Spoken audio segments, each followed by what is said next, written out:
thought I'd just give a little insight about what I'm doing here. This is the second son of the Byzantine Emperor. Here's his first son. We can't really do anything with him, and his wife is having a kid, but she's 27, so it could be a daughter, and then he could not have another one. But this kid, if he becomes the heir somehow, I'm guessing that they're in the what is that called? With the daughters inherit and stuff. What I'm gonna try to do is marry my oldest daughter, Anik, here to him. Now this isn't gonna make us like our oldest surviving daughter, that is. This isn't gonna make it so that we inherit it directly, but what it will do is put somebody who is in our bloodline in charge of the Byzantine throne, at least for now. That is, if everything goes according to plan. What will have to happen is that this guy will have to have either a daughter or a son, and then the son dies, and then they have a son, and due to a bug in the game, it may not work because sometimes the daughter's kids will inherit.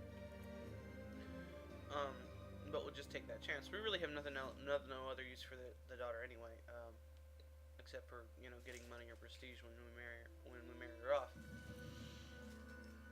So I just figured that maybe this kid, it'd be a good idea to try to marry him off. Now he's 15 now, so we're gonna have to wait. It'll probably take a year or so. I don't know exactly when his birthday is. You can kind of check by just watching them for an entire year, or starting to watch them for an entire year, and then wait for their date to change. If you wanted to arrange a marriage between people, that's what you would do, and then leave the person you want to marry them to unmarried. This is more useful with sons, if you're manually finding girls for him to marry. And this isn't a ploy to get the Byzantine throne, although it would be nice. But what it is just using the resources we have for a purpose that could be helpful to us in the future. So that's what I'm doing, and it probably won't work, but I'm not losing anything in the process. So that's what I'm gonna do. I'm gonna sit here and watch and let my reputation keep going down. I don't know if I mentioned this, but the Emperor title, I think it gets rid of some events that make it worse, make your empire fall apart and stuff, because you're supposed to be able to hold things together better when you're emperor. I don't know all of the little effects it does. I know it is more than just the +5 yearly prestige. So the Pope will try to change our laws and stuff, but we'll let him. I mean, I don't really care. So it's just the church laws. Church supremacy is not that bad. So yeah. I'll be back when something interesting happens, obviously. You know that province, one of the two provinces that were Jewish? Yeah, it's converted to Muslim. I'm surprised it hasn't happened. It didn't happen earlier in the game. So, I noticed that while just keeping an eye on the Mongols here. They don't seem to be doing anything. So, yeah. Okay, he's turned 16, but he's a fosterling, so we have to wait until he leaves Samos, where he currently is right now, and goes back to his father's court. So yeah, we'll see when that happens. All right, here we go. Now, because he's an heir of a king, we may have to try this a couple of times, and it may not work. Period. They couldn't marry him off as soon as I start the game. But we'll see. Yep, and it worked. He is now married to our daughter. Now, what we're gonna have to do is keep an eye on his brother. See, he had a daughter. So, what that means is that this guy's kids will be the heirs. So, if he doesn't have any sons, what we could do is kill him, and and make sure that this guy, you know, keeps, make sure he stays in power somehow. And then we might have, you know,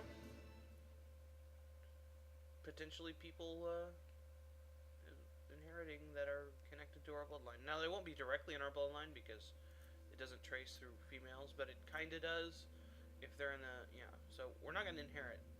So, and we're not going to be in the succession or anything, so. You can do that with daughters, but what I'm doing is just kind of, connecting things a bit, because when her brother inherits, there might be some family ties between them. I don't know. This is the first time I've really tried to do it with girls. It works with guys. It works with guys really well. So we'll see what happens. And I got a lot of money, but I could use it for maintaining my loyalties. So I'm gonna take the money. Look at this. Venice is losing their provinces in the Middle East to the Tlemkins. So that's potentially really, really good for us. What's this?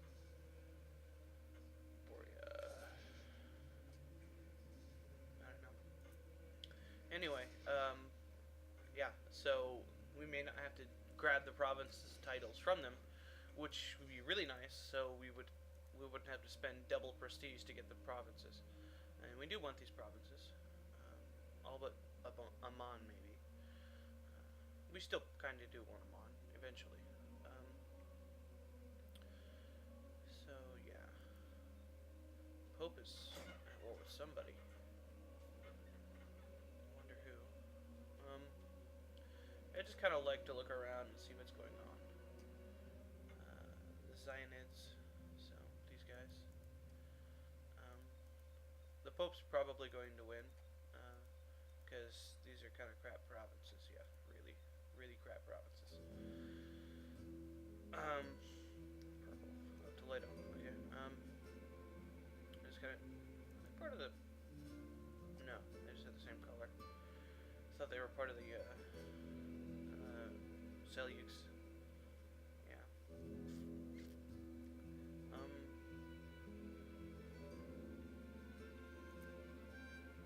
Just making sure they haven't converted to Burgundy. Looks like Burgundy might break off. Well, obviously the King of Germany still has the Burgundy title, I would assume. Yeah, they usually have realm to rest. And only 5 vassals, so Germany might be on its way out. Bavaria is the real power in Germany right now. Although Savoy here is pretty powerful, looks like. And then of course Denmark has most of northern Germany, and Saxony and stuff. He's got a lot of provinces personally. It's odd. Croatia is like usually really powerful. Sometimes they get beaten, but oftentimes I see them just sit there in a big chunk and next to Hungary. Hungary and Croatia tend to be pretty big. So they're still Orthodox. And I'm part of the Turks. Anyway, back to the matter at hand. This is very good for us. This will help us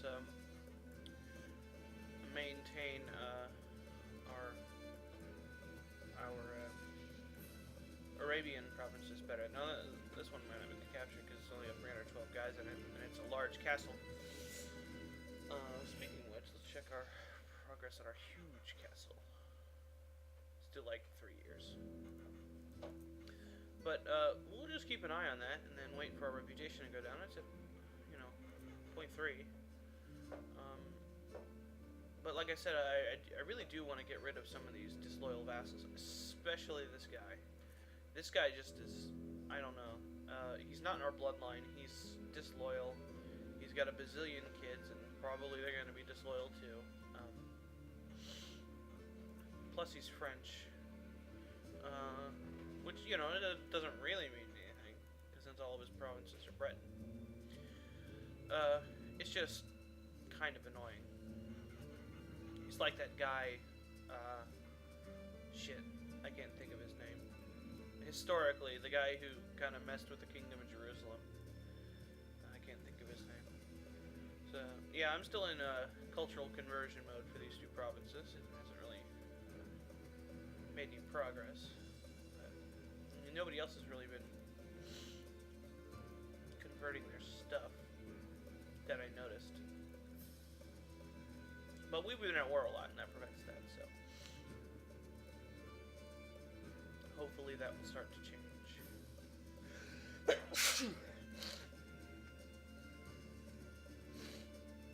So, yeah. Well, looks like Venice is winning up here, which is bad. They are definitely losing down here, and this is what we really care about right now. But one of the things I'm looking at is that, well, if they win up here, they might get a piece where they maintain control of provinces down here. There's only 156 guys here, so they're not gonna they're probably not gonna capture that. And they got about 4,000, and they don't really have enough guys. They probably got about 500 total guys down here. So,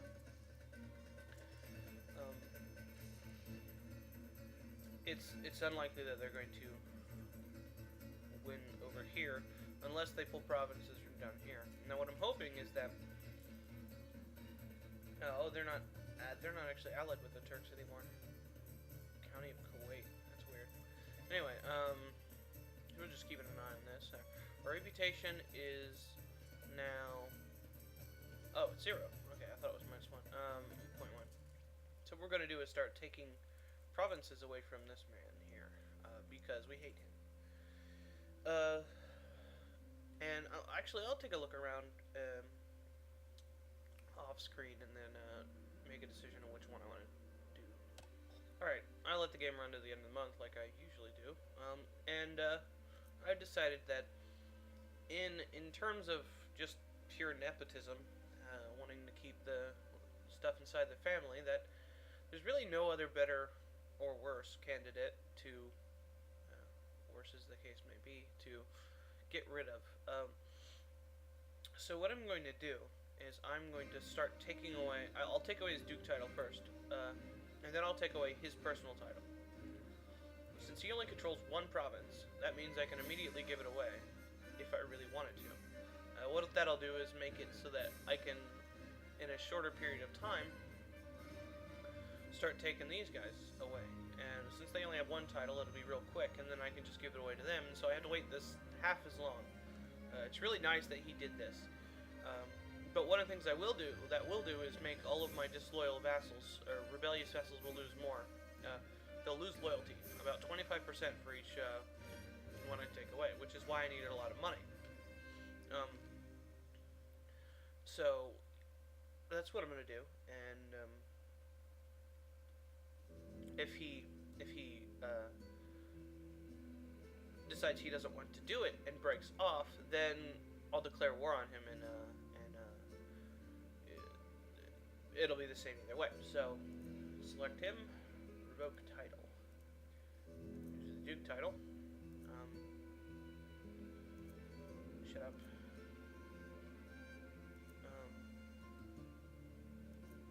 And he accepted to give it up. Alright. So our reputation should be at... what is it? Stop it. My mouse is going crazy. 0.4, okay. Yeah. So that's pretty much what I thought it would be. So as you saw, this guy is loyal, but he lost 25% of his loyalty. Or rather, 25 points of loyalty. I keep saying percent. I mean, it's of 100, so I guess it is percent. So what we want to do is we want to take his count title away too. I'm actually going to let it run a month so that I get a little bit of loyalty back, and I'll be back.